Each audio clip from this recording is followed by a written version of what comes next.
Olá, eu sou Raoni Kuzma. Eu sou Daniel Paulin. E eu sou Vadilson Marinheiro. E esse é mais um Deepcast, nosso bate-papo sobre design, inovação e percepção. E hoje, gente, com uma pessoa muito querida, grande amigo Marinheiro. Ele é formado em Química pela Unicamp e tem um MBA em Inovação e Engenharia pela USP. Meu amigo Nerd, conta um pouquinho sobre você. Quem que é você? Você apresente pra gente.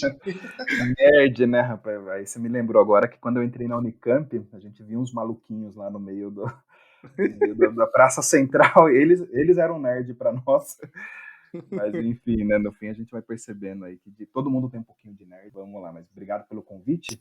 Eu, como você bem falou, sou químico de formação, mas ao longo da carreira, assim, né, eu fui abençoado que eu tive a oportunidade de migrar bastante por várias áreas. Então eu fui me complementando aí com algumas coisas que não fazem muito sentido, não fazia muito sentido, mas que hoje olhando fez total sentido, né? Então, como você falou, né, eu fiz o MBA em inovação aí por justamente sempre ter trabalhado com essa área de inovação. E aí, conforme eu fui vendo a necessidade de outros cursos, por exemplo, eu fiz uma especialização em fisiologia capilar, uma área muito mais dos farmacêuticos. Esse eu fiz lá em Princeton, um instituto bem tecnológico lá, que entende bem essa questão do fio e como trabalhar bem com as matérias-primas.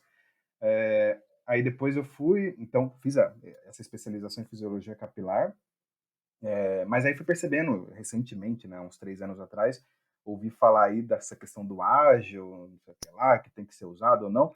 Fui lá no Instituto Agile Brasil, fiz lá um treinamento, aí tem o certificado de Agile Coach, no bom sentido, né, já que não pode usar muito essa palavra hoje em dia. Mas, enfim, para tentar implementar isso aí no P&D, já que P&D é algo que eu trabalho aí desde 2005, tenho tentado aí inovar, e acho que tem algumas ferramentas interessantes aí para a gente usar. Então, a minha formação é essa, e aí, questão profissional, né? Hoje eu sou gestor de P&D na América Latina da Solvay, uma multinacional que vende vários ingredientes. O meu mercado é o mercado de home personal care, sou responsável aqui na América Latina. E por que isso? Porque tive a oportunidade de passar por Natura, Boticário, Hipermarcas, outras empresas que hoje são alguns dos nossos clientes, e aí facilita um pouco entender as demandas, entender o que eles vão demandar e direcionar um pouco como que vai ser a pesquisa, como que vai ser o desenvolvimento do nosso portfólio. Como atividades auxiliares, acho que vale a pena mencionar, só para depois agregar aqui na discussão.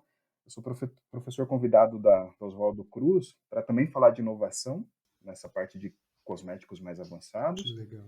Eu sou conselheiro técnico da ABT, Associação Brasileira de Tricologia, que também promove muito essa multidisciplinaridade, discussão de químicos com farmacêuticos, com médicos dermatologistas, cabeleireiros, que mais. E por fim, e não menos importante, já fazendo um jabá, eu sou pianista, porque em meio a tudo isso tem que ter uma sanidade aí, mental, espiritual.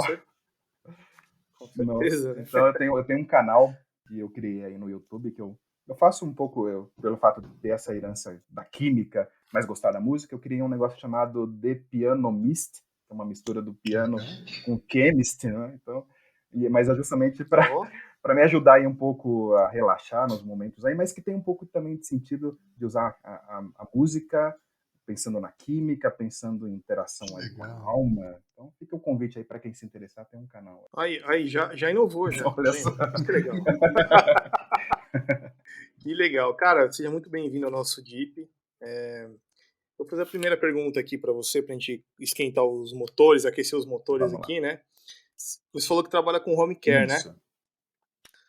É difícil inovar em home care? Tá aí uma pergunta bastante interessante e até, assim, se a gente for pensar bem nas fórmulas de home care, comparadas com personal care, são mais simples, né? Um amaciante, por exemplo, ele é muito parecido com um condicionador, mas muito mais simples. Tem também quaternário de amônio, tem aí, assim, em home care é até interessante que, enfim, geralmente todo formulador lê rótulos, né? É a mania de todo mundo que faz formulação. Sim. Mas você vai em home care, você pega ali, você vê adjuvantes, ativo X. Não tem o nome químico como tem em personal care. Então isso dificulta um pouco, né? Quem não tem um background não entende muito bem. Mas assim, então, assim, aparentemente elas são mais simples, mas tem muita tecnologia embarcada ali. E aí, respondendo objetivamente a tua pergunta, não é difícil, porque no fim das contas, enfim, não é difícil, parece que estou simplificando, né? Toda inovação é difícil no final das contas, mas assim, Sim, se sim. você toma como base que o consumidor de home care é o mesmo de personal care, e ainda mais hoje nessa época de pandemia, que a gente tem visto aí que os grandes campeões, aí, os grandes atores principais são produtos de home care, né, saneantes, já que a desinfecção saiu agora ali da marginalização, digamos assim, né, que ficava mais no banheiro ali, e agora está na entrada da casa, né, as pessoas chegam em casa e querem se Total. desinfectar, então hoje esses produtos se tornaram atores principais dessas pessoas que já eram consumidoras de personal care, e aí toda inovação é assim, né? A partir do momento que você começa a prestar mais atenção naquele produto que você não prestava tanta atenção antes, você começa a aprender primeiro sobre ele, e hoje tem muitos canais para aprender, e aí a pessoa começa, o consumidor final, começa a exigir mais. Opa, então você desinfecta, mas por quanto tempo? Ah, e que substratos que pode ser? E que superfícies? Será que tem como aumentar isso? Será que tem como ser diferente? Então, hoje, esse é um mercado que tem tomado bastante a atenção das empresas que desenvolvem tecnologias e produtos para justamente torná-los mais sustentáveis, torná-los ativos por mais tempo, que mais? Torná-los algo mais parecido até com o que a pessoa está acostumada a ver de benefícios de personal care. Então, em resumo, se eu pudesse falar, né, eu acredito que esse mercado tem sido bastante influenciado por outros segmentos para inovar e para ter essa evolução aí em termos do que era antes, pré-pandemia, do que está sendo durante a pandemia, e indo além do que É. vai ser pós-pandemia. Né? Não, é difícil essa pergunta porque, assim, a gente atua bastante com o mercado, Certo. né, de químico e tal, e aí eu vejo que muitos clientes também, eles falam assim, pô, mas home care, muitas vezes não tem como, tem produtos muito comoditizados e brigam muito por preço, Certo. né, ali nos centavos às vezes, porque acho que agora, pós-pandemia, vai mudar muito, acho que é a característica do mercado e também de quem consome, Certo. né. Mas eu sempre escutei, né, nesses 12 anos que a gente trabalha com a indústria, com fabricante, distribuidor, que personal care, no fundo, tem commodity? Claro que Sim. tem, mas você vende muito mais a especialidade de uma forma muito mais fácil. E às vezes a gente vê que existe só inovação quando tem especialidade, ou né, a gente consegue inovar também com commodities e também ou com outros departamentos ou formas de agregar valor no serviço com o cliente, né? Perfeito. Então, eu perguntei isso, mas para entender, porque para a gente sair um pouco também, vendo commodity, não inovo. Então, peraí, vou concorrer sempre por preço e vou né, deixar a onda me levar? Ou não? Tipo, tem especialidade também no home care, Sim. óbvio, mas será que as pessoas entendem o valor dela? Então, assim, eu fico nessa briga aqui todos os dias para começar a entender um pouco mais também, né? O teu comentário é super pertinente, sabe? E até do ponto de vista do formulador também, que gosta, enfim, quando você pensa na inovação, né? Teve até uma época que se dividia entre incremental, breakthrough, por aí vai. Hoje já até evita-se, né, de fazer esse tipo de divisão, por justamente assim, enfim, pessoa sonhadora, eu posso ser considerado um cara sonhador, assim, com ideias malucas, né? Você percebeu a questão da música com a química. Então, assim, o formulador, o pesquisador, tem um pouco esse momento de sair da... Tinha uma amiga minha do Boticário que falava, né? Sair da ilha, né? Então você tem que ficar sempre com o pezinho na ilha, senão você se afoga nas suas ideias e morre ali. Então, cuidado, né? Mas o pesquisador tem esse É. negócio de viajar, ter as ideias malucas, e a inovação, então a gente aprendeu isso, né? Eu aprendi isso também, de que a inovação, ela só é inovação quando traz retorno. Aí o retorno você pode interpretar como você quiser, dinheiro, geralmente é dinheiro, mas pode ser outras coisas, pode ser, enfim, aumento do valor da empresa, pode ser, enfim, outros indicadores que você consegue medir. Eu tô falando isso por quê? Porque realmente, quando tinha essa questão do breakthrough e tudo mais, o grande alvo, mesmo em personal care, era tentar qual que é o próximo ativo, qual que é o próximo ingrediente que nem existe, todo mundo quer fazer. Então, assim, tudo bem, isso é importante, obviamente, isso se mantém fazendo, mas aí a inovação, ela essas novas discussões, elas mostram que a inovação, ela só é inovação quando alguém quer comprar a tua solução. Então, a tua solução pode ser qualquer uma, pode ser você pegar uma simples combinação de commodities, mas ali você, Faz primeiro, sentido. exatamente, primeiro você entendeu o problema de alguém, e aí você fez a combinação ali, com commodities apenas, conseguiu resolver aquele problema, conseguiu padronizar aquilo e tudo mais, e tá feita a inovação. Alguém tá te pagando por aquilo, alguém te deu um retorno, pode ser uma patente também, pode ser um artigo, pode ser alguma outra coisa, mas alguém está disposto a comprar aquilo porque viu valor naquilo. Então, Hum, agregando ao que você falou, então não necessariamente, né, mesmo em home care, se você não tem tantos ativos, hoje tem aparecido muitos ativos também, a gente pode falar daqui a pouquinho sobre isso, mas se mesmo assim não existissem, considerando que as nossas necessidades enquanto consumidores finais, elas sempre vão evoluindo dentro desse mundo incerto, essas necessidades que vão surgindo, o como você vai resolver esse problema cabe a você, sua criatividade aí, e isso vai ser inovação. show de Que bola. legal. E, meu, pegando esse fio que vocês falaram, eu queria ver com você, Marinho, uma coisa que eu sempre me bateu aqui, mas acho que não era um momento tão apropriado, até porque acho que agora que a gente está num momento de crise muito denso, né? Os hábitos de consumo no universo de personal care mudam muito, né? Certo. Na tua opinião, um amaciante perfumado, ele pode ser um risco para o mercado de perfumaria? Olha, que pergunta. Não, você sabe que aqui é só nesse naipe. Eu acho que tá É só falhando no tentar. sinal aqui, tô brincando. Tô, Você- tô brincando. Não, a sua pergunta ela é super pertinente. Realmente, hoje em dia tem se falado bastante sobre lasting, né? Então, o lasting, enfim, tanto o lasting de desinfecção, lasting de um monte de coisa, né? De benefícios. E tem se falado também do lasting de fragrância de um amaciante. Tem se falado já de vários tempos aí, vários possibilidades aí de 24 horas e tudo mais. E aí você tem razão, porque uma pessoa, se ela tem então uma roupa que ela tratou com esse amaciante que vai estar exalando ali esse perfume por cápsulas, por várias tecnologias que fazem isso, e a pessoa passou um perfume na pele também, o quanto isso vai contrastar ou vai se complementar, né? Perfeito. Então, tá aí uma excelente pergunta. Não sei se alguém já pensou. Tenho certeza que os perfumistas já devem ter pensado nisso, mas até complementando uma vez, entramos em algum lugar, a gente entrou um pouco nessa discussão também de que a gente aplica perfume na pele, né? Mas por que, né, tem que ser na pele? Hoje, nessa época de devices, por que não um negócio aí que você coloca, que conversa com o teu celular e que emite ondas e que libera a fragrância, e aí você não depende mais dessa compatibilidade com a pele, enfim. Para falar assim que talvez essa... Não sei se...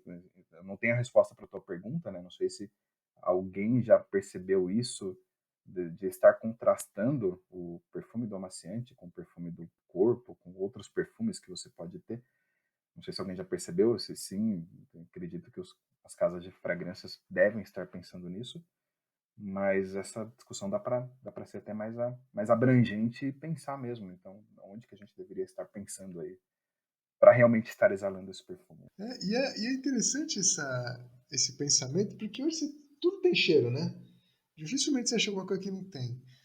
E hoje, até para falar tipo Berliner, a gente não fala mais o market share, agora é o wallet share, né? Então, putz, eu vou comprar um perfume de 150 pau, que tem como pensar em resultado específico, não experiência, que dá um resultado me dá uma identidade olfativa, e uma roupa que eu vou pagar 20 conto e eu vou ter litros de uma identidade olfativa, num período de crise econômica faz muito mais sentido eu comprar um bom amaciante do que comprar um perfume e passar fome, né?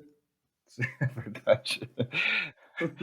E você falou, tudo tem cheiro, e aí então dá para fazer um debate interessante, porque tudo tem cheiro, e se esse cheiro não agradar a pessoa que está ali experimentando, ela pode extrapolar essa avaliação negativa da fragrância para todo o resto da formulação. Então, pegando uma fórmula de personal care, né? Enfim, um shampoo também pode ser. A pessoa lá no supermercado, enfim, onde ela compra os seus produtos, na lojinha, na loja, ela, a primeira coisa que se faz é abrir ali e sentir o cheiro. Se ela gostar do cheiro, né, ela vai levar porque ela gostou do cheiro e aí o resto ela vai avaliar também, enfim. Se ela gostar do benefício, ela vai ter a recompra ou não. Mas se ela já não gostar do cheiro, ela já nem compra mais, né? Não compra aquela primeira vez. Então, tem todo um cuidado também, às vezes, quando a gente fala inovação, seja commodity, seja ativo, tem uma etapa muito importante ali que as empresas cuidam, que é ver essa compatibilidade do ativo, já que às vezes ele tem um odor característico, às vezes ele não tem odor nenhum, mas de que esse odor se converse com a fragrância que vai ser desenvolvida depois, para justamente não causar algum efeito indesejado e tudo aquilo que você embarcou ali de tecnologia, e pode fazer milagres às vezes, já nem ser avaliado porque a pessoa já polarizou ali logo no começo. Perfeito, perfeito. E, meu amigo, um outro ponto que eu queria ver com você, até entender essa doideira que a gente está falando, o- como é que a gente pode trabalhar de forma bastante aplicável no dia a dia de uma empresa a relação de inovação aberta? Bom, inovação aberta, né, um tema que sempre existiu, mas que acho que nesse mundo hoje aí ágil, tanto que se tem se falado de novas maneiras de gestão de projetos, de como realmente quando conseguir acelerar inovações, inovação aberta nunca teve tanta importância, né? Nunca teve tanto em discussão como agora, no sentido mais amplo, né? De que eu tive a oportunidade de participar de muitas discussões sobre isso, e sempre a grande preocupação quando se fala em inovação aberta é às vezes você, enfim, numa empresa, você achar que, ah, não, quem tem que pensar em inovação não sou eu, é aquela pessoa que faz parte da área da inovação aberta. Então, já se aconteceu algumas vezes isso, né? Alguns estudos sobre isso tudo, e aí você acaba criando silos, né? Ah, não, deixa eles pensarem em inovação, vou fazer a minha parte aqui, meu trabalho. Então, hoje eu tenho visto que isso tem mudado nesse sentido de sensibilizar todo mundo, independente da função que ela faz, independente da área, mesmo que ela não trabalhe com P&D, mesmo que ela trabalhe com financeiro, logística e tudo mais, de que a inovação aberta não é mais uma área, ela é um modo de pensar, é um modo, tá ligado ao propósito da empresa, tá ligado a tudo que a empresa, enfim, está pensando, mas no sentido do quê? Que aí eu vejo as grandes vantagens dessas discussões, é de que a inovação, né, e aí nós, de novo, nós pesquisadores, a gente pensa que às vezes, ah, não, inovação é esse negócio interessante que eu pensei, essa ciência, que lá fui lá, comprovei, gastei bastante, fiz uma metodologia, consegui padronizar, tá tudo certo, quando na verdade o problema que deveria ser resolvido é um problema de fábrica, um problema de escalonamento, um problema de uso, alguma coisa assim. Então a inovação aberta, eu acho que o grande valor, a grande mina de ouro hoje, quando você fala em inovação aberta, está muito relacionado ao que a gente tem vivido hoje de digitalização, que nada mais é do que realmente captar um dado, já que a gente está numa época de data driven, a inovação aberta, na minha opinião, ela deveria então focar dentro das empresas, né, é o que as empresas têm tentado fazer, focar no sentido de aumentar a comunicação entre as áreas, primeiro para quebrar esses silos que eu mencionei, mas para realmente captar o valor ali do que você está fazendo. Então, pensando assim numa estrutura clássica de uma empresa, que tem o P&D, tem as áreas de escalonamento, a área que testa, a área de supply chain e tudo mais, a pessoa que está desenvolvendo a fórmula, que geralmente é ali nos primórdios ali de um projeto, né, se ela já vai tendo esse dado durante esse desenvolvimento, então ela, estou desenvolvendo uma fórmula X para um problema Y, e aí ela vai tendo maneiras aí de mostrar o que ela está fazendo e já coletar informações de todo mundo que pode contribuir, ela vai ter mais sucesso de depois, quando ela entregar aquilo, de que aquilo faça sucesso, de que aquilo realmente vingue, de que aquilo realmente resolva um problema, porque ela vai submetendo aquilo mais real time, né, para todo mundo, e as pessoas vão dando feedback para ela, enfim, todo mundo que pode contribuir vai dando feedback. Na minha opinião, a grande inovação desse modelo é a comunicação, até uma palavra clichê, mas assim, é a comunicação junto com a competência, né? Então, é todo mundo que realmente, às vezes a pessoa fala, não posso contribuir nunca com aquilo, mas ela vai perceber que, enfim, seja um feedback dela enquanto usuária, não precisa nem ser enquanto mesmo a função dela dentro da empresa, mas hoje é o que a gente falou, a gente, além de profissionais, nós somos pessoas, somos consumidores também, e a gente participa de uma rede aí de relacionamentos.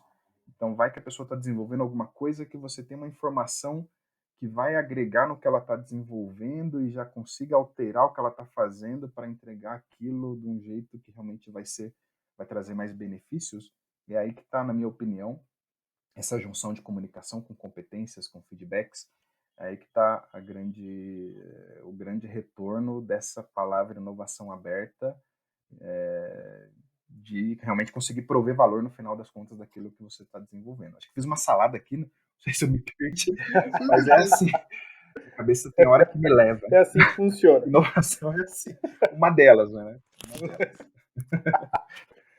Ô Marinheiro, eu queria uma outra pergunta aqui, um pouco mais, assim, levando para o universo do branding, né? Qual que é a sua opinião sobre o propósito, né? O quão valioso uma empresa ter propósito, já que você atua em grandes empresas do Sim. mercado, né? Queria que você falasse um pouco sobre Nossa, isso. esse é um tema que eu gosto muito e que é um tema até profundo, né? A gente fala de propósito das empresas, Total. mas também dá para levar para vida pessoal, né? Muita gente às vezes, enfim, chega numa certa idade e começa mesmo a pensar. Tem até uma frase famosa, né? Não lembro quem falou, que fala que tem dois momentos importantes da vida: o momento que você nasce e o segundo, o momento que você descobre o porquê. Não sei quem falou, me ajudem aí, Muito bom. não é? E que exemplifica esse momento que a gente está vivendo, né, de busca aí por propósito, por significados e tudo mais. Nas empresas, né, hoje, como as pessoas, enquanto consumidores, estão nessa busca, né, estão nessas reflexões, uns mais cedo, outros mais tarde, por aí vai, tem alguns estudos que falam isso também, de que essas pessoas, quando elas veem nas empresas também essa busca por significado, né, de que uma empresa, não, eu abri uma empresa porque um propósito que eu tenho é esse, casou com o propósito da empresa, seja sustentabilidade, seja, enfim, qualquer coisa que for, seja veganismo, e aí há esse match entre o consumidor e o propósito da empresa, e é onde dá o casamento perfeito. Então veja aí os casos das indie brands da vida, né? Justamente de demonstrar melhor essa questão de propósito. Trazendo para as grandes empresas, eu posso dar até um exemplo, não sou o porta-voz oficial, enfim, desse tema na minha empresa, mas a gente tem observado, sim, essa também faz uns anos aí que essa questão do propósito tem ficado muito latente, né? Tem esse reforço no propósito da empresa, e só exemplificando, mas que as outras grandes empresas também têm feito isso, justamente para, primeiro, né, para mostrar para o mercado, né, eu vendo matérias-primas, mas com qual finalidade? O que a gente quer fazer? Que problema que a gente quer Exato. resolver do mundo? Já que matérias-primas requer um momento aí que você tem que usar uma fonte. Que fonte é essa? Uma fonte vegetal, uma fonte animal? Não é? É renovável? Então, a inovação ela passa por esse caminho também, no propósito, seja para você questionar se o portfólio que você vende hoje está atualizado com o propósito da humanidade, né, digamos assim, já que tem alguns que são incomuns, né, sustentabilidade deveria permear o propósito de todo mundo, já que a gente entende que o nosso planeta Terra não é inesgotável. Então, todo mundo tem esse propósito e tem empresas pensando nisso, a gente consegue aí garantir para as próximas gerações e por aí vai. Então, dentro das grandes empresas, passa por esse tipo de avaliação de propósito para entender isso, entender atividade fim e tudo mais, mas também começa um pouco a passar por essa discussão que você falou também, de eu, enquanto empresa, o que eu quero, qual que é o meu propósito, né? Que tipo de inovação que eu quero ser reconhecida no mercado, que tipo de imagem eu quero, que tipo de parcerias que eu quero fazer, e essas parcerias vão reforçar ainda mais o meu propósito, seja com uma empresa que pensa igual, seja uma outra que eu vou convencer. Então, esse tipo de norte, na minha opinião, o propósito é o norte da empresa, mesmo das grandes que têm discutido sobre isso, e elas influenciam muito, demais, sobre a pesquisa que é feita, porque quando a gente pensa em inovação, né, que então, para resolver um problema, várias possibilidades podem ser consideradas, vários cenários infinitos, e eu posso achar que uma é interessante, porque eu acho que é bonito, mas aí tem aquela questão do que a gente falou agora mesmo, do consumidor final e tudo mais, de identificar o que ele vai enxergar como valor. Muitas vezes, nesse identificar o que o consumidor vai entender como valor, pode passar pelo propósito, deve passar pelo propósito da empresa, que vai ter match com o propósito da pessoa que vai consumir aquilo, e isso vai ser o que vai ser o filtro para você escolher ir por um caminho e não outro caminho para desenvolver uma mesma tecnologia dentro de uma mesma empresa. Então, eu acho que é um tema Legal, muito atual e que que as legal. empresas têm levado para o centro de todas as discussões, pelo menos deveriam levar. É porque assim, né? Quando a gente tá falando de propósito, não é um modismo. Não é uma coisa que todo mundo tem que ter propósito hoje. Porque eu compreendo que até, assim, pegar pequenas empresas, Sim. né? Eles não têm muito claro e muito definido qual que é o propósito dele. Às vezes ele tá numa área ali de sobrevivência, né? Ele precisa ganhar dinheiro, cara, tipo, né? Porém, elevando um pouco o nível aqui, eu acho que, sim, eu acredito que o propósito ele funciona como um Sim. GPS, né? Ou seja, ele guia, né, como você falou bem aí, todas as definições estratégicas da empresa, seja ela quesito inovação, P&D, marca, vendas, etc., para a construção de valor compartilhado, né? Certo. Acho que esse que é o grande, assim, grande objetivo do propósito, porque assim, se a gente não tiver um significado, o porquê a gente está fazendo aquilo, também fica meio que, puta, beleza, tô vindo aqui todo dia trabalhar só para ganhar dinheiro, né? É um pouco disso, né? Em cima do que você falou, de só para ganhar dinheiro, que já é importante, né? Mundo capitalista. Não, fundamental, é essencial. Mas uma vez, dentro lá do meu treinamento de Agile Coach, né? Sabe que passou por uma parte em que eu achei muito interessante, sabe? De que, enfim, o coach, né, tem que entender o seu coach exatamente para entender o que motiva essa pessoa. E mesmo e pegando esse paralelo da pessoa com uma pequena empresa, como você falou, uma pessoa, ela tem momentos assim que o que motiva ela é dinheiro, tem outro momento que já não é mais, é segurança, que pode estar relacionado a dinheiro, pode não estar relacionado. Tem outros momentos que o que motiva é outra coisa, sabe? Tem várias ferramentas que medem isso, né, que são as tal das âncoras e Legal. tudo mais. Então, assim, fazendo esse paralelo, uma empresa também, ela pode ter um momento que o que motiva ela é uma coisa, a proposta é uma coisa, e chega um outro momento que o que motiva é outra. Então isso vai se alterar, assim como para uma pessoa, que vai se alterando ao longo do tempo, geralmente ao longo da vida, para uma empresa também, ela pode nascer de uma maneira, com um propósito, e conforme ela vai interagindo, e isso é muito legal, até fazendo um paralelo com a inovação aberta, né? Com essas interações que você percebe às vezes que você está fazendo uma coisa que poderia ser diferente, percebe que você gosta de outra coisa, enfim. Então, uma empresa também, ao longo da vida dela, com essas interações, sejam internas, sejam externas, sejam com parceiros, sejam com consumidores, ela vai percebendo que, opa, isso aqui eu faço assim, eu gosto, tem um propósito, dá para mudar, ou dá para reforçar isso aqui, e eu vou ser reconhecido porque eu já gosto disso, já faço bem, já tem quem goste.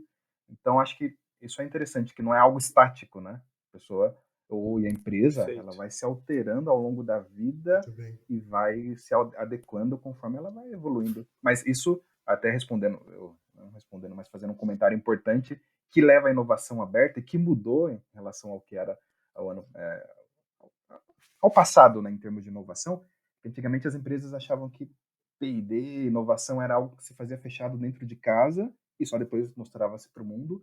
Hoje não, hoje com esse monte de tecnologia, informação, é algo que se faz justamente aberto mesmo, assim, tomando seus devidos cuidados, obviamente. Mas para acontecer isso, para você realmente captar feedbacks e entender se o que você está fazendo poderia ser diferente ou poderia evoluir. Que legal. Muito bom. E, maneiro, eu queria te fazer uma pergunta. A gente estava fazendo uma live junto e eu achei muito legal quando eu falei, o mundo VUCA. Você falou, então, meu amigo, já passamos dessa fase. Eu falei, caraca, como é que a gente pode falar de inovação Sacanagem. aberta ou de se manter atualizado agora nesse mundo bunny? Bunny, né? fiquei até devendo agora, fiz a lição de casa, aprendi. E naquela ocasião a gente até falou, né, que o artigo que eu li, a pessoa fala, não, você que fica falando mundo VUCA e acha que está arrebentando aí, né, você já está desatualizado faz 60, 70 anos, Pois não se usa. Mas enfim, né, enfim, aí o mundo VUCA, né, enfim, quem falava muito essa questão, pensava-se que estava inovando, mas é uma palavra já ultrapassada, porque não sei se por conta da pandemia, né, percebeu-se que essa definição, né, bunny, faz mais sentido e que a tradução em português, né, do bunny, o B seria de frágil em português, o A de ansioso, o N de não linear e o I de incompreensível. Então, imagine, né, frágil. A gente tem percebido muito, né, que pessoas que estão vivas hoje, Uhum. Deus o livre amanhã, né? Vamos manter o distanciamento, por favor, por enquanto, porque não tem mais um padrão, né, pessoa? Pois é tipo rir pra não chorar, né? Exatamente. Como diria um outro amigo meu, né, tirando o que tá ruim, o resto tá bom, né? Então imagine, um mundo frágil, um mundo ansioso, até a questão do canal lá do YouTube é para contra a ansiedade. Se alguém quiser ouvir de novo os pianinhos lá, tá me ajudando de alguma maneira. Mundo não linear, então como que a gente consegue prever uma coisa que é não linear, já que quando a gente fala de experimentos, tem um momento que você tem até que construir uma curva num gráfico que tem que ser linear para poder prever resultados. Então, como que eu consigo prever um negócio que não é linear? Como que eu consigo... A última palavra que é o incompreensível. Então, não sei, assim, sabe que eu fiz técnico em química, né? 97, então por isso que desde aquela época eu já trabalhava em indústrias químicas e vários segmentos, aí aprendi a química ali no ensino médio, depois aprendi a química no técnico em química, depois fui para a faculdade, aprendi a química, e aí a primeira aula de química, o professor chega para a gente e fala assim, ó, sabe aquelas bolinhas que vocês viam lá em volta do núcleo, que era o elétron, que vocês via circulando, né? Ficava ali em movimento. Sim, sim, a gente aprendeu. Foi isso que fez a gente passar no vestibular. Estamos aqui. Não, então esquece. Não é nada daquilo. Aquilo. imagina o choque, né? Mas aquilo era só um modelo. Então, só um modelo. Enfim, então durante todo o curso, né? Enfim, até a matéria mais difícil do curso, na minha opinião, era química quântica. Olha, quântica, bastante gente falando sobre quântica recentemente, porque é a coroação de toda essa questão do modelo, de que, na verdade, o elétron realmente ele não é uma partícula ali, ele é uma distribuição eletrônica, uma nuvem que pode estar ao redor do núcleo. Então, ele pode estar aqui no momento, pode estar ali, mas ao mesmo tempo ele pode estar ali, pode estar aqui. Então, e você tem que fazer alguns cálculos matemáticos para poder identificar onde que ele está. Então, eu estou falando só tudo isso porque isso é um modelo. Então, foi isso que o professor nos passou de mensagem. Isso eu gosto muito de aproveitar coisas que eu gosto assim para fazer correlações com outras áreas. Eu acho que é daí que vem a inovação. Mas isso ficou claro para mim essa questão do modelo, né? Então, hoje o que a gente explica muita coisa hoje baseado em modelo, mas que baseado de como a gente consegue medir esses modelos. Se as ferramentas que a gente usou para definir esse modelo evoluírem amanhã, pode ser que tudo aquilo que eu acreditava que era hoje não vai ser amanhã. E como que eu vou trabalhar com isso? Eu vou dar um exemplo trazendo para personal care, trazendo para hair care. Uma vez eu dei uma palestra sobre inovações, eu falei desse avanço das tecnologias que a gente usa para medir tratamento de cabelo, para conseguir ver as estruturas do cabelo, cutícula, córtex, cargas eletrônicas. Isso lá, enfim, meados de 60, 70, as tecnologias que existiam naquela época, imagina, não tinha câmera colorida como tem hoje num celular avançado, não tinha Wi-Fi, não tinha essas coisas que facilitam esse tratamento de imagem. Então, o conhecimento que se tinha naquela época do cabelo era um, e as tecnologias que eram desenvolvidas para tratar o cabelo eram umas, e aí elas funcionavam, obviamente, sempre tem o aval do consumidor final, no final das contas, né? Mas, ao longo do tempo, além do consumidor ter evoluído e hoje ter hábitos muito diferentes, testar inovações e tudo mais, a tecnologia evoluiu. Hoje você tem um microscópio no celular aqui próximo de você, você consegue ver muitas coisas. Imagine então esses equipamentos, né? Eles evoluíram tanto que você consegue identificar estruturas do fio que antes você não conseguia ver. Então imagina a riqueza disso, de que aí com isso você consegue direcionar a tua molécula, colocar uma carga química ali, colocar alguma coisa diferente e com isso ter os tratamentos mais assertivos. Então, imagina, só que, de novo, tudo isso são modelos. Essa tecnologia que vai funcionar hoje no método que eu estou provando hoje, pode ser que amanhã evolua ainda mais e não é que ela não vai deixar de funcionar, não é que ela vai deixar de funcionar. Vai ficar claro para mim que talvez eu tenha uma oportunidade de fazer com que ela funcione melhor ainda. E com isso você ter N benefícios ali, seja para quem está usando, seja para o meio ambiente, seja, enfim, para qualquer outro aspecto que você quiser colocar ali e que possa ser ganho. Então, toda essa questão de modelo, o Bunny ele fala um pouco sobre isso, né? De que como tudo hoje, tudo é relativo, né? Então, o teu conhecimento relativo àquilo que você usou naquele momento, fica cada vez mais difícil de você tentar prever coisas e essa predição te auxiliar ou não a decidir se aquele projeto é importante ou não.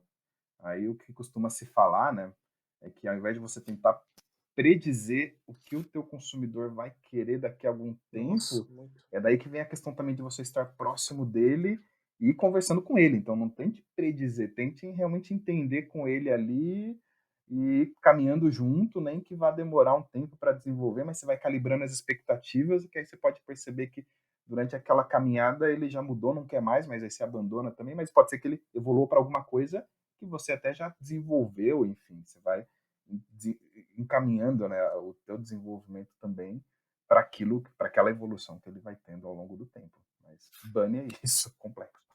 Então caiu por terra essas pesquisas de público-alvo tradicional de marketing? Os focus groups da vida? Ah, não só os focus groups, mas também aquele modelinho, né? Pessoas de 30 a 50 anos que consomem cosméticos e que vivem na região classe A, sabe? Sim. Eu não diria que não caiu, né? Acaba sendo ainda uma foto, né? Mas eu acho que sempre requer um aprofundamento, sabe? Você não, e acho que é nisso que as empresas, as indie brands, têm nadado bem, de você tentar deixar de generalizar, porque se você pega um número como esse, você, não, beleza, então é 30%, opa, o meu wallet share, como disse o Raoni, agora é esse, eu quero isso, então eu vou apostar nisso e vai dar certo. Dá certo, talvez, né? Mas o legal seria se realmente você pegasse esse dado como um ponto inicial para você, então, ir mais a fundo. Você, a partir daquilo, aí você vai ter que pensar na ferramenta, enfim, tem várias ferramentas hoje de comunicação com o público, de você ir mesmo ali na, na fonte para entender o que mais daquele dado, né, e deixar de ser só um dado e começar a transformar em pessoas, alguma coisa assim, para entender mesmo o que aquela pessoa quer. Então até tem um certo paradoxo que se fala, né? Como hoje se fala tanto em customização de produtos, mas como que você consegue customização se ao mesmo tempo você está falando em aumento de produtividade, usando indústria 4.0, e aí se você fala em customização, você perde em produtividade. Então, como que você trabalha isso no dia a dia, se no fim das contas as pessoas querem realmente, né? Eu não quero ser, o meu cabelo é diferente. Falando do Brasil principalmente, né? Que tem a maior miscigenação de cabelos aí, uma mistura, vários tipos que podem se quebrar em vários subtipos. Aí você pega um estudo como esse que na Europa tantas pessoas fazem isso, América Latina é grande, não sei o quê. Então, se você se baseia por esse número e não vai entendendo essas complexidades, pode ser que você lance um produto achando que vai atender aqueles 30%, mas que aqueles 30% são subdivididos ali em 2, 3%, e tudo bem, quem for os 2, 3% ali que se identificou com a pesquisa, ele vai usar o produto, vai achar que deu certo, a tecnologia e tudo mais, e os outros talvez nem tanto. Talvez você deixou de É. resolver o problema deles porque você não entendeu ali na profundidade necessária, né? Eu falei isso porque assim, né? Hoje a pessoa ela acorda, ela escuta rock, que tem uma BMW, mas que à tarde ela usa o Uber, daí no final do dia tá escutando sertanejo, que usa um produto caríssimo no cabelo, mas que de alguma forma ela compra um cosmético bem chumbreguinha ali para passar, sei lá, em algum outro lugar que ela não vê valor. Ou seja, cara, é tanta coisa pra gente pensar, que porque esse consumidor mudou tanto, né? Que eu vejo que isso muda completamente a experiência que ele tem com a marca, né? Com o produto, enfim. Perfeito, perfeito. E aí, como você falou, pode ser que essas pesquisas são importantes para pelo menos ter um norte, ter um guia, mas ficar atento no indivíduo, né? Perfeito, Então, eu acho que é isso que é o lance da inovação aí, do dado, do Big Data, perfeito. né? Tipo, como que a gente consegue pegar dados cada vez mais relevantes das pessoas e oferecer produtos customizados para cada indivíduo, de fato. Perfeito. E você falou uma palavra muito legal que é experiência, né? Cada vez mais a gente tem percebido, e até permeia aquilo que a gente falou no começo do commodity versus ativo. Hoje o consumidor ele quer a experiência do uso daquele produto, do uso daquilo que ele quiser. Você falou da música também.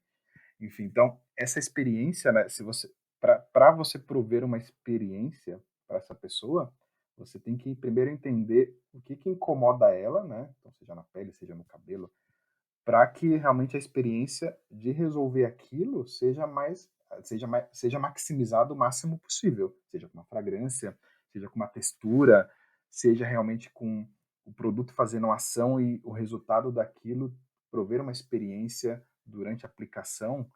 Então, por isso que aí que está na minha opinião, a complexidade está até aí, por isso que você tem que usar o relatório como ponto de partida, mas muitas vezes ele não vai explicitar o que o consumidor quer realmente pelo uso do seu produto. Você pode pensar que é alguma coisa, mas a experiência dele, ele valoriza uma outra coisa, e que se você não conseguir captar em algum momento, seja como for, você pode estar desenvolvendo de um jeito e deveria ser completamente diferente. No fundo, a gente não sabe de nada.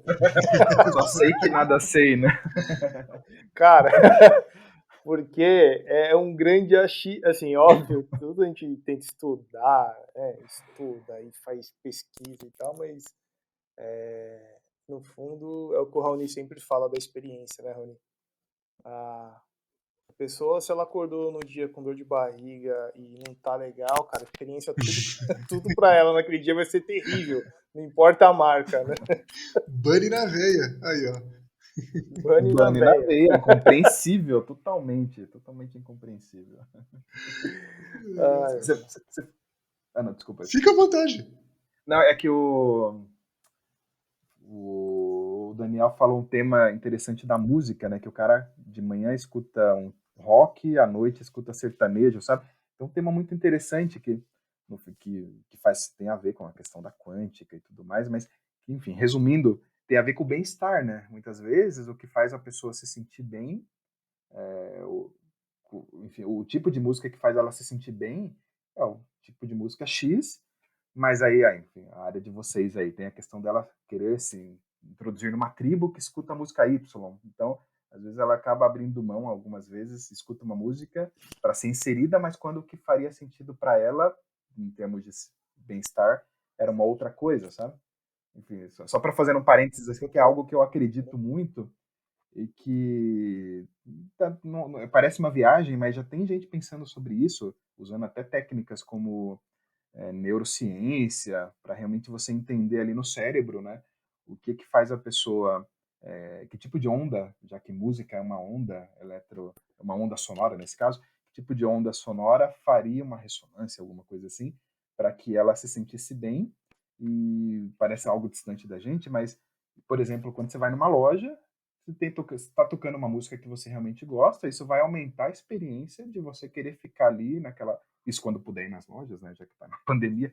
Mas de você realmente, não, eu tô me sentindo tão bem com essa música aqui que tá, que eu vou comprar um negócio, sabe? Tem alguns estudos sobre isso também, sobre que tipo de música te faz bem, que te faz comprar mais ou menos e tudo. Show. Show de E, bola. meu amigo, com tudo isso que vocês colocaram, que eu acho bem legal, né? Tem um termo que eu já nem sei se é atualizado, acho que já devo estar, tipo, nem adianta querer abafar com isso, que é o tal da economia da atenção, que eu acho muito legal que essa lógica de quanto mais atenção, quanto mais informação existe, menos atenção você dá. É uma grande poluição de Sim. tudo. Como é que você lida com essa relação dessa poluição? Né? Eu gosto muito de uma palavra do Pedro Calabrese, ele fala, é um estupro cognitivo. Quando você tem que entrar nessa relação de falar de inovação aberta, falar de experiência de consumo, falar de Big Data e ainda com a porra do banner. Como é que você interpreta e minera todas essas informações para que a gente tenha ali, de fato, vamos construir uma estratégia que seja assertiva, seja de ativo, de claim, ou de, sabe, estratégias de venda do cliente para o cliente, no caso de matéria-prima. Como é que a gente pode trabalhar essa bagunça? Nossa, você bateu num tema que é muito sensível pra gente, né? Porque tem uma parte muito importante, seja no início do projeto, seja durante, que é a tal da revisão bibliográfica, né? Que é o Sim. você entender tudo que já foi feito sobre aquele tema, entender o que estão fazendo agora, já que todo momento estão inventando coisas, entender o que vai ser feito amanhã, daqui um ano, daqui 2 anos. Então, é o que você falou, o volume de informação tem triplicado, quadriplicado, multiplicado. E, e assim, tem até uma pessoa que fala que antigamente, né, era fácil censurar, porque os canais de informação eram poucos, né? Você impedia que a pessoa publicasse ali, acabou. Então a Uhum. censura vinha por aí. Hoje não, hoje a censura, por incrível que pareça, ela vem justamente por esse volume tão grande de informação e que às vezes ela é feita de propósito para te distrair. Então, aquela Perfeito. informação que é valiosa para você, que você vai usar ali para fazer o ativo, para fazer alguma coisa, você tem tantas outras informações ali no meio que te distraem ou te fazem perder o crédito naquela tua ideia, que você, não vou nisso aqui não, que não tem nada a ver mais. Mas porque, de propósito, sabe, foi escondida ali uma estratégia ali oculta. Não, essa informação é muito importante, mas todo mundo vai ter acesso, vamos colocar outras coisas aqui para quem tiver acesso não colocar tanta credibilidade ali e não sentir que é a informação que ele precisava. Isso, assim, tem muitos tem muitas soluções aí automáticas sendo envolvidas para fazer essas leituras, né, os famosos algoritmos da vida aí que te ajudam a pelo menos selecionar o que você vai ler, mas no fim das contas depende de você ter treinado os machine learnings da vida, os algoritmos, porque ele pode filtrar alguma coisa que ele entende que é e não é, entra dentro do que eu acabei de falar, de censurar, né, já que você não coloca assim, algumas palavras aí. Então, assim, o que tem que ser feito, né, realmente ainda tem uma fase muito humana, muito time consuming, de ter que ler esses artigos, de ter que realmente digerir essas informações e isso ser o input que você precisa para direcionar o teu projeto. Mas aí que entra o que eu acabei de falar, que eu falei em algum momento, né, de que se eu fizer isso sozinho, eu tenho o meu viés, eu tenho o meu background, passei por empresas X, outras pessoas passaram por empresas Y. Se eu ficar preso no meu mundo, lendo essas infinitas artigos, infinitos materiais, participando de infinitos webinars, congressos, e continuar ainda discutindo comigo mesmo aquilo que eu penso, bem, eu posso entregar aquilo, vou fazer com louvor, desenvolver uma solução, mas baseado naquilo que eu acredito. Se você, em contrapartida, durante esse processo de leitura, ou mesmo até de filtragem do que você vai ler, se você tem alguém, áreas, pessoas que você já vai conversando sobre aquilo, isso vai te direcionando o que você realmente tem que valorizar. Porque tem que ter essa parte de identificar no meio de tanta coisa, é quase uma agulha no palheiro, né?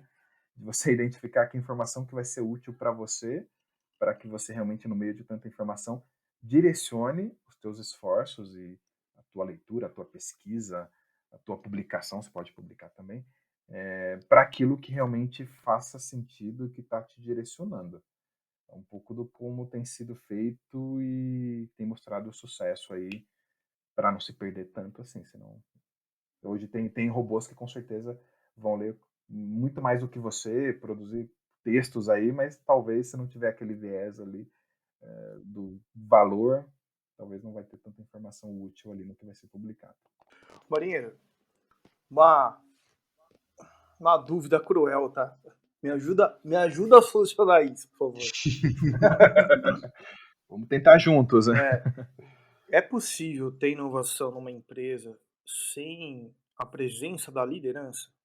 Nossa, uma pergunta super atual e eu te respondo que sim. Claro que aí tem uma vírgula, né?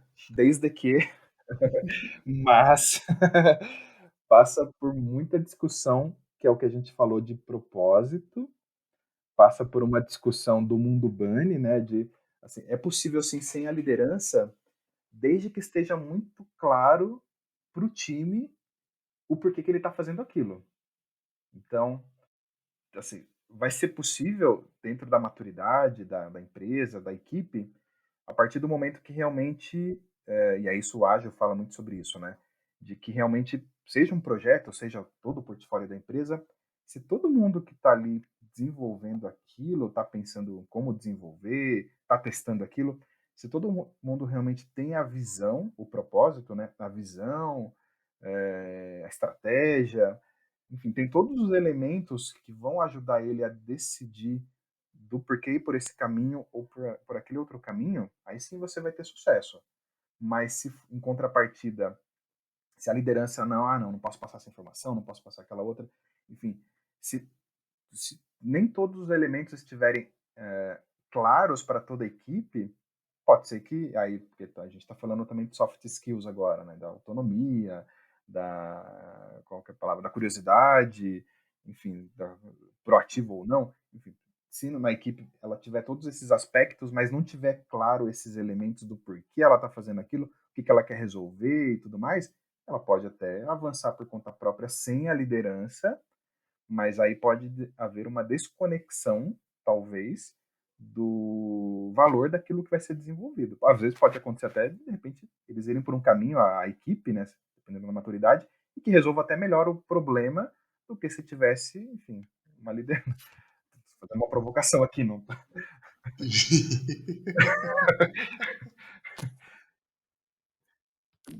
Entendeu? Mas o ideal, e aí tem se falado muito nessa reinvenção mesmo da liderança, né? E até se fala isso muito abertamente nas empresas, de que o líder já não é mais o cargo oficial da pessoa, né? Você, tudo bem, você tem o cargo ali, mas você só é líder se você conquistar mesmo isso da tua equipe, das pessoas ali, e isso é conquistado, aí tem vários requisitos, como confiança, comunicação, enfim, outras coisas, mas isso é conquistado aí no dia a dia e é o que faz, no fim das contas, essa soma de fatores é o que faz com que, no fim das contas, seja uma soma de competências ali e o líder realmente seja aquele cara ali que ajude a organizar o trabalho, no fim das contas, que ajude a tirar os obstáculos, que ajude a identificar o melhor da equipe. A gente fala muito dessa questão de que e às vezes você trabalha com alguém que você conhece a pessoa, enfim, sabe as competências, até isso faz você escolher ela para trabalhar contigo em algumas competências, em alguns projetos que requer aquela competência, só que tem alguma coisa que ela já fez em algum momento, né, que você nem sabia e que poderia ajudar a resolver o teu problema mais fácil ali durante o projeto.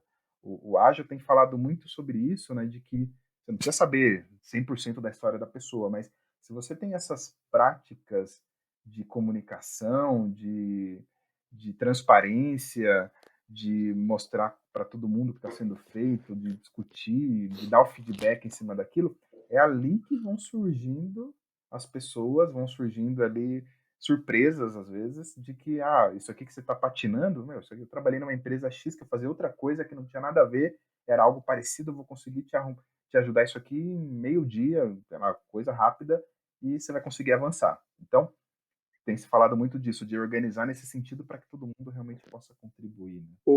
Então, assim, o sucesso da parada aí não é quantas vezes você erra, e sim a agilidade que você tem pra reverter, né? Porque errar vai errar, né?